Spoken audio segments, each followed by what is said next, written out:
I was given this package containing an iPhone 6s Plus and was asked to replace the battery to see if the phone would power on. There seemed to be a few other problems with the phone. Right off, I think I found the reason why the home button doesn't work, but before we jump to conclusions, let's take it apart and try to fix it.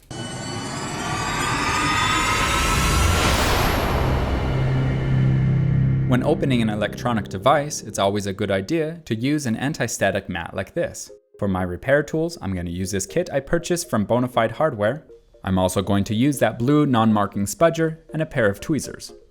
Now when a phone is not charging, I always look for debris in the charging port, but this was ruled out as the port was clean, and there was other damage to the phone, such as the screen separating. Even though there was a large crack that ran down the front, the screen separating was not likely due to a drop or fall. Something else was causing it to come apart. The home button has completely detached from the ribbon cable and is unfortunately not able to be repaired. We can order a replacement home button, and in the meantime, we can try putting it back into the phone, but it will be purely cosmetic. I'm going to start the teardown with this pentalobe or star-shaped bit. There will be 2 of these screws on the bottom near the charging port. Once those are removed, I next need to take out the SIM card tray. Using this tool or a paper clip, I push it down and it simply ejects. Using a spudger, I go around the outside edge and begin to lift up the screen. I had to be careful as the LCD panel was actually coming separated from the frame that holds down the screen. Once the screen is free, make sure not to lift it past 90 degrees or else it could rip the ribbon cables attached to the motherboard. I then switch out to a regular Phillips screwdriver bit and remove the protective plate. There are 5 screws that hold it down. They are also different sizes, so make sure you have them in the right order. Using the spudger, I remove these ribbon cables and lift off the screen. I didn't see water damage on the cables, so hopefully the screen will power on with the new battery. From this angle, you can see how the LCD panel and glass have become separated from the metal frame.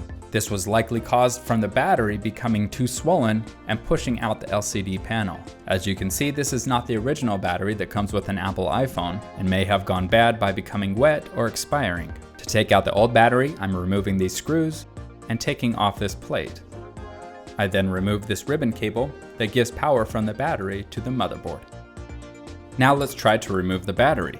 To pull it out, there should be 3 tabs across the bottom. They are missing here, which is unfortunate because they make it much easier to pull it out. It is best to avoid just trying to pry it out with force. Instead, you want to heat it up with a heat gun like this or a hairdryer so that the adhesive strips become loose. After I've heated a device like this, it can be very hot, so be careful not to get burned. Now I'm going to have to take out the battery by prying it out.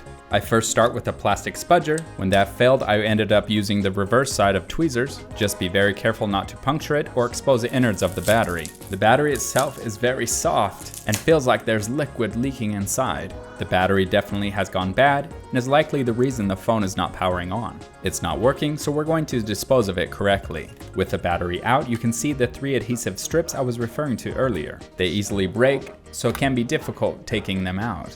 If they are giving you too much trouble, you may want to heat up the phone again. I would like to note that pulling these down can be very satisfying. Now we are ready to put in the new battery. When you buy a new battery, make sure you get the right model, which can be found on the back of the iPhone. The one that was sent to me was this one here from Owlbear. Regardless, I looked it up and seemed to have the best reviews on Amazon. Inside battery kits like this, there should be all the necessary tools to replace your battery. This kit was unique as it included screwdrivers, and also this thing which I thought was one of the 7 rings for the Dwarf Lords and their Halls of Stone. It was actually no ring at all, but instead a tool to help you lift off your screen. Inside this bag here were the spudgers and other screwdriver tools. Also included in this kit is the 3500 mAh battery. You can see the difference between this one and the one that was broken, as this one is flat and not malleable. To replace it, I need to put on these adhesive strips, remove one side of the packaging, flip it over, and press it down. Now make sure to leave enough room on the top that the black tabs hang over. These are what were missing on the first battery, and as you can see, fold down, which would then later allow me to pull up on them to remove the strips. I next align it to the phone and press it down so that it does not shake inside of the phone. I then make sure to reattach the ribbon cables, and the battery is good to go. Next, I put on the protective plate and screw it down. With that put back together, let's see if we can fix the screen. Because the battery was so swollen, it had stripped the screws out from the frame. I went back to tighten them down, but some of them were missing. In this corner, the entire metal piece had broken off. I finished reattaching the screws, but the frame and the glass were still separated. In the top left corner, there was so much pressure from the expanded battery that it pushed apart the glue that was holding the LCD panel. Looking at the bottom right corner, you can see that it also has come apart. It's about $30 to replace a screen like this, but to save a little money, we're going to replace the glue that's holding the frame down. Only use a very small amount and don't let it drip inside, and it turns out great. Now we're going to reattach the home button. Start by removing this bottom plate, and again the screws are different size, so make sure you put them in the right order. This home button is completely ruined from the battery swelling, so I'm going to remove this ribbon cable and reattach adhesive so the button will stick. This is a purely cosmetic fix, as a home button will not function with a torn ribbon cable. I would have to take it into an Apple store to have it replaced and reprogrammed to the phone.